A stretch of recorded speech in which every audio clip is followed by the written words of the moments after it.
Injection لگوانے سے روزہ نہیں ٹوٹے گا؟ بہت سے بھائیوں کا یہ سوال ہے کہ کیوں نہیں ٹوٹے گا؟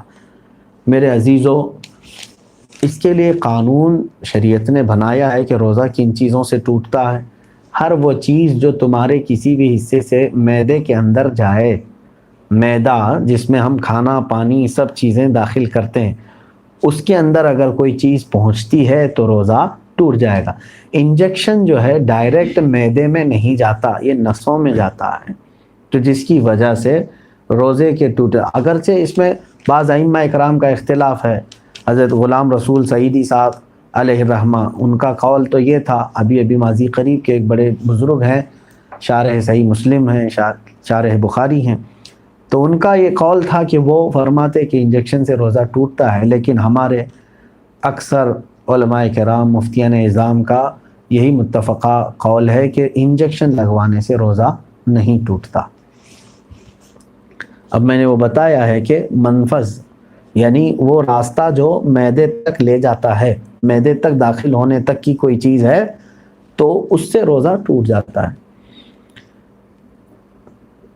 کوئی دوست یا احباب جو غریب ہے اسے بنا ظاہر کیے صرف دل میں نیت کر کے زکوٰۃ دے سکتے ہیں؟ بالکل دے سکتے ہیں۔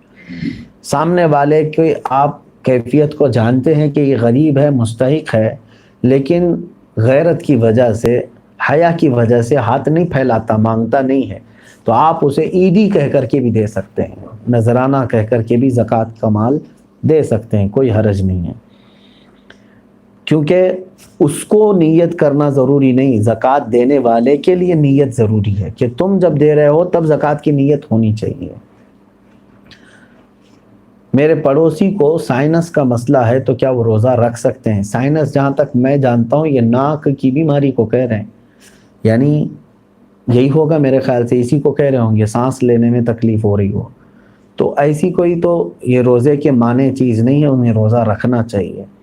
روزہ چھوڑنے کے جو عذر ہیں وہ ایسی بیماری کہ اگر وہ روزہ رکھ لے تو بیماری میں اضافہ ہو جائے گا، شدت بڑھ جائے گی اور جان خطرے میں پڑ جائے گی، ایسی بیماری ہے تو اسے روزہ چھوڑنے کی اجازت ہے۔ باقی اگر یہ سردی بخار وغیرہ میں اگر روزہ رکھ سکتا ہے تو اس کو رکھ لینا بہتر ہے۔ میرے پڑوس اگر ہمیں یہ پتہ نہیں ہے کہ ہماری کتنی نمازیں قضا ہو چکی ہیں تو اس کو کیسے ادا کرنا ہوگا؟ مثلا میری عمر 24 سال ہے، آپ کو پتہ ہونا چاہیے کہ آپ کتنے چھوڑے ہیں اور کتنے پڑھے ہیں، کیونکہ ظاہر سی بات ہے عقل والے ہیں آپ کی عمر آج 24 سال، جیسے صاحب آپ کہہ رہے ہیں 24 سال آپ کی عمر ہے اور آپ کو معلوم نہیں ہے کہ کتنی چھوٹی ہیں، لیکن آپ کو شریعت نے ایک طریقہ یہ دیا ہے کہ اندازہ کرو، ہو سکتا ہے تم پر نمازیں فرض کس عمر سے ہوئی، مثال کے طور پر 12 سال سے، سب پر ہوتی نہیں ہے، جب بالغ ہوا اس وقت سے نمازیں فرض ہوئیں۔ اب یہ 24 سال والے جو ہیں، میں ایک فار ایگزامپل بتا رہا ہوں، ہو سکتا ہے ان 14 سال میں بالغ ہوئے، نماز فرض ہوئی 14 سال کی عمر سے، 14 سال سے لے کر 24 سال ان کی عمر ہے آج، تو کتنے سال ہوئے؟ 10 سال۔ اتنا تو آپ کو خود معلوم ہوگا کہ ان 10 سالوں میں میں نے کتنے سالوں کی، سب ملاؤں گا اگر تو کتنے سال کی نماز بنے گی، ہو سکتا ہے آدھا کر لو، اور اس میں بھی ساری نمازیں ایک طرح کی نہیں ہیں، کچھ لوگوں کی اکثر نمازیں اگر چھوٹی ہوں گی تو فجر چھوٹی ہوگی، عشاء چھوٹی ہوگی، اور اکثر پڑھی ہوں گی تو مغرب یا عصر یا ظہر یہ پڑھی ہوئی ہوں گی، تو آپ کو ایک اندازہ کرنا ہوگا غالب گمان۔ 10 سال میرے اوپر نماز فرض ہو کر کے اتنا عرصہ ہو گیا ہے، میں نے مغرب کی نماز اس میں سے 8 سال تو پکا پڑھا ہی ہوں، شاید ہو سکتا ہے سب ملا کر کے جو چھوٹی ہوں گی میری وہ 2 سال کی ہوں گی۔ عصر کی نماز اور ظہر کی نماز میرے خیال سے میں نے 6 سال تو پڑھائی ہوں، یعنی پوری ملاؤں گا پوری نمازیں تو وہ 6 سال کی بن سکتی ہیں، 4 سال کی اگر سب چھوٹی ہوئی جمع کروں گا تو 4 سال کی بن سکتی ہیں۔ تو ہوا یہ کہ مغرب کی چھوٹی ہوئی کتنی ہوئی؟ 2 سال کی، ظہر عصر کی چھوٹی ہوئی 4 سال کی ہو گئی، 6 سال پڑھا ہوگا اور 4 سال چھوٹی ہوگی۔ اب آتا ہے عشاء کا نمبر اور فجر کا نمبر، تو آپ یہ سوچ لو کہ یہ 10 سالوں کے اندر ہو سکتا ہے 1 سال پوری نمازیں ملا کر کے میں نے فجر پڑھی ہوں گی، 9 سال تو میری فجر باقی ہوگی، اور عشاء کو آدھا کر لو، تو ہر نماز کو آپ کو ایک غالب گمان بنانا پڑے گا۔ اچھا ہے کہ آپ نے 24 سال کی عمر میں سوال کیا ہے، اب 60 سال کی عمر میں مجھ سے سوال ہوتا تو میں اسی انداز سے بتاتا۔ تو اب آپ کو اسی طرح کے نمازیں پڑھنا ہے۔ اب مثال کے طور پر فجر کی آپ نے اندازہ کر لیا 10 سال کے عرصے میں میری کل نمازیں جو چھوٹی ہیں وہ 9 سال کی چھوٹی ہوں گی، میں نے شاید 1 سال کی پڑھی ہوں، یا آپ کے اوپر ہے، میں اگزامپل بتا رہا ہوں۔ تو اب آؤ اس کی شروعات کرنے کے لیے قضا نمازوں کی۔ اب فجر کو پہلے کمپلیٹ کرنا چاہیں اس کو کر سکتے ہیں، ایک ایک نماز کو بھی پکڑ کر کے کرنا چاہیں تو کر سکتے ہیں۔ اب میں نے صبح شام کنٹینیو فجر کی قضا شروع کر دی، دن میں 50 رکعتیں پڑھ لی، 50 رکعتوں کا مطلب ہوا 25 دن کی فجر کی نماز قضا ہو گئی۔ اب اس میں شریعت نے آسانی بھی تمہیں دی ہے، قضا نمازیں صرف اور صرف فرض نمازوں کی قضا ہوگی، کسی بھی سنت اور نفل کی قضا نہیں ہے۔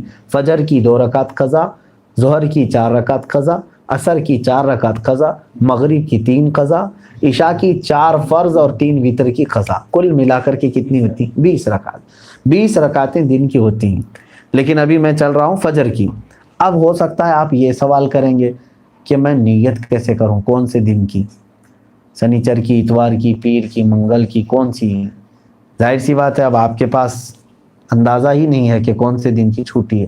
اس کے لیے بھی شریعت نے یہ چھوٹ دی ہے کہ آپ جب نیت کریں گے یوں نیت کریں، اے اللہ میں اس فجر کی 2 رکعت فرض نماز قضا کی نیت کیا جو میری زندگی میں پہلی چھوٹی ہے۔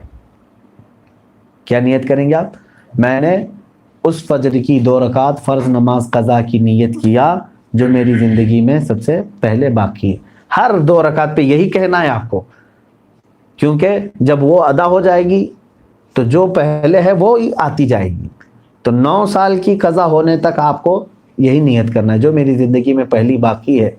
ظہر کی بھی کرنا ہے یہی، میں نے اس ظہر کی 4 رکعت فرض نماز قضا کی نیت کیا جو میری زندگی میں پہلی باقی ہے، یعنی ترتیب میں اب جو پہلی باقی ہے اس کی میں نے نیت کر لیا، پھر اس کے بعد یہ آتی جائیں گی۔ اب مثال کے طور پر 100 نمازیں آپ کی ہیں، آپ نے نیت کر لیا میں نے اس ظہر کی 4 رکعت فرض نماز قضا کی نیت کی جو میری زندگی میں پہلی باقی ہے، تو 100 پہلے نمبر والی ہو گئی، اس کے بعد 99 بچے، لیکن جو دوسرے نمبر پر تھی نماز اب وہ کون سے نمبر پر آ جائے گی؟ پہلے نمبر پر آ جائے گی نا پھر سے۔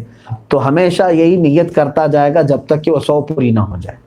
نیت بھی آپ کو سمجھ میں آ گئی قضا کے لیے۔ اب اس میں چھوٹ بھی دی گئی ہے، آپ کو رکعتیں چھوٹی کرنے کا بھی حکم ہے، یعنی اس طرح کے آپ کو مختصر کر سکتے ہیں آپ۔ مثال کے طور پر نماز میں سورہ فاتحہ پڑھا، آپ انا اعطینا اور قل هو اللہ احد پڑھ رہے ہیں، چھوٹی صورتیں پڑھ رہے ہیں، یہی کنٹینیو چاہے تو ہر رکعت میں پڑھ سکتے ہیں، ہر نماز میں 2 صورتیں پڑھیں، اور تسبیحات جو ہیں رکوع اور سجدے میں وہ 3 پڑھ رہے ہیں، وہ تو ٹھیک ہے، اتنی مقدار تو آپ کو رکوع اور سجدہ کرنا ہی ہے۔ لیکن اتحیات میں بھی تشہد پڑھا انگلی اٹھا کر، درود ابراہیمی اور دعائے معصورہ اگر نہیں بھی پڑھا تو اس کی نماز ہو جائے گی۔ تو یہاں اور شارٹ کر دیا گیا ہے۔ قضا کرنے والے کے لیے یہ سہولت بھی ہے، وہ چاہے تو اپنی جلدی سے جلدی یہ پوری قضا مکمل کر سکتا ہے۔ جوانوں آپ سب سے میری گزارش ہے، بڑھاپے میں انتظار مت کرنا۔ کسی بوڑھے کو میں نے قضا کرتے ہوئے نہیں دیکھا کہ پوری زندگی کی وہ قضا کر کے گیا ہو، بہت کم۔ بڑھاپے میں اصل نمازیں پڑھنے میں ہی گھٹنوں میں تکلیف، کمر میں تکلیف ہو جاتی ہے۔ دیکھتے نہیں آپ آج مسجدوں میں اچھوں سے زیادہ کرسیوں کی نمازیں زیادہ ہو گئی، کیوں؟ اس وقت ان کو اپنی فرض نمازیں ہی دشوار ہو گئی ہیں، کہاں قضا کریں گے۔ نوجوانوں آپ کے پاس آج قوت ہے، طاقت ہے، آپ روزانہ ہی آپ اپنا ایک وقت لے لو، گھنٹہ 2 گھنٹہ، میں دن میں کوئی ایک وقت مخصوص کر لوں اور اس میں صرف اپنی قضا مکمل کر لو۔ چند دنوں کے بعد آپ دیکھو گے آپ صاحب ترتیب ہو جاؤ گے۔ صاحب ترتیب اس کو کہتے ہیں جس کی پوری زندگی میں 5 سے زیادہ نمازیں قضا نہ ہو، اور اللہ تبارک و تعالیٰ کا وہ ایسا محبوب بندہ ہے کہ فرشتے اس کی ایک جھلک دیکھنے کو بے قرار ہوتے ہیں، جو پورے مکمل اپنی نمازیں مکمل کر چکا ہو۔ اللہ ہم سب کو توفیق عطا فرمائے۔ کیا نفل نماز تب تک قبول نہیں ہوگی جب تک فرض اور واجب نماز کی قضا ادا نہ ہو جائے؟ صحیح ہے۔ اب یہاں پر ایک دوسرا یہ بھی ہے کہ کچھ لوگ بہت ساری نفلیں پڑھ رہے ہیں، کوئی جو ہے حاجت کی نماز، کوئی توبہ کی نماز، اشراق کی نماز، اوابین کی نماز، کون کون سی نمازیں ہم سے پوچھتے بھی رہتے ہیں، میاں ان کے تو کھاتے میں فرض نمازیں اتنی باقی ہیں، تو اگر فرض باقی ہیں قضا تو نفل نمازیں آپ کی معلق ہوں گی، نہیں قبول ہوں گی۔ فرض جو ہے وہ قرض ہے تمہارے اوپر، اور نفل جو ہے یہ ہدیہ ہے، قرضہ پہلے دو، ہدیہ بعد میں دو، پہلے قرض ادا کرو۔ تو آپ جو پورے دن بھر کی نمازیں ہیں ان میں بھی جو سنت غیر مؤکدہ اور جو نفل ہیں ان کو چھوڑ کر کے آپ وہاں پر بھی یہ قضا نمازیں پڑھ سکتے ہیں۔ جیسے ظہر میں آپ کو 2 رکعت نفل ملتے ہیں نا 12 میں سے، 4 سنت مؤکدہ اسے نہیں چھوڑنا چاہیے، 4 فرض ہے اس کے بعد 2 سنت مؤکدہ وہ تو ہوں گی، 2 جو نفل ہیں اس کی جگہ پر کوئی پہلے کی فجر کی قضا پڑھ لیں۔ عصر میں جاتے ہیں 4 سنت پہلے ہے وہ غیر مؤکدہ ہے، اس کی جگہ پر کوئی پہلے والی کوئی 4 رکعت ظہر یا عصر کی قضا پڑھ لیں۔ مغرب میں بھی 2 نفل آپ کو ملتی ہیں، وہاں پر بھی آپ اپنی قضا پڑھ سکتے ہیں، اس نفل کی جگہ پر کوئی فجر کی 2 رکعت قضا۔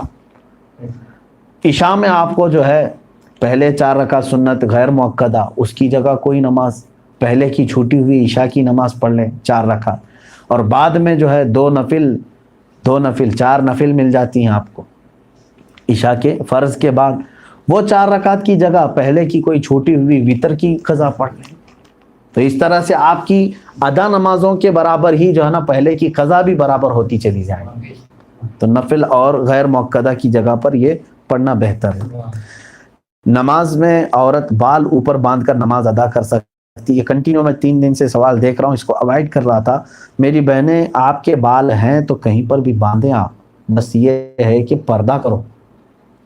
اب کچھ نے یہ سوال کیا ہے کہ اوپر باندھیں، کیسے بھی باندھیں، چوٹیوں کی تو آپ کے 1000 ڈیزائن ہیں، کوئی بھی چوٹی باندھ لیں، لیکن شرط یہ ہے کہ بالوں کو ظاہر نہ کریں، بس یہ ہے کہ بے پردہ نہ ہو، اتنا احتیاط ہونا چاہیے۔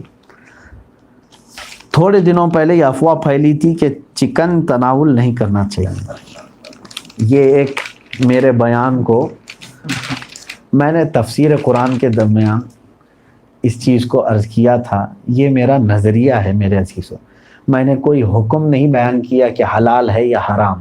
پھر سے جس نے سوال کیا ہے میں ان سے گزارش کروں گا غور سے اور ایک بار میرا وہ آڈیو سن لو۔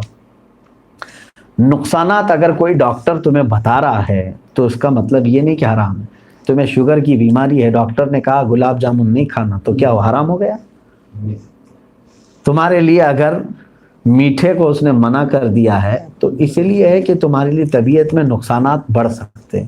ارے بی پی والوں کو نمک کھانے نہیں دے رہے ہیں، گوشت کھانے نہیں دے رہے ہیں ڈاکٹر، ان ڈاکٹروں کے بارے میں کوئی کچھ نہیں بولے گا، بلکہ وہ کہتے ہیں کہ نہیں وہ صحت کے لیے کہہ رہے ہیں۔ چکن کے لیے میں ہی اتنا متنازع بن گیا ہوں کہ بہت سارے لوگ اس کے میرے متعلق الگ الگ خیالات بھی مجھے بھیج رہے ہیں۔ میرے عزیزو، آپ اگر تحقیق کرنے جاؤ، آپ دیکھیں گے امریکہ کی کئی یونیورسٹیاں اور بہت سارے ادارے انہوں نے خود تحقیق کر کے یہ اپنے تحقیقات شائع بھی کی ہیں، اور ہندوستان کے مایہ ناز اخبارات میں بھی یہ خبریں آئی ہیں کہ جو ابھی فارمنگ ہو رہی ہے چکن کی، یہ طریقہ ہانیکارک ہے۔ یہ میرا اپنا نہیں ہے، جو اور یہاں کی تحقیقات ہیں وہ خود کہہ رہی ہیں۔ تو جہاں ہم کو شک لگ رہا ہے تو میں یہ کہوں گا ہی۔ اور کچھ نے یہ کہا کہ آپ اس میں کمیونل کر رہے ہیں، مسلمان ہندو الگ۔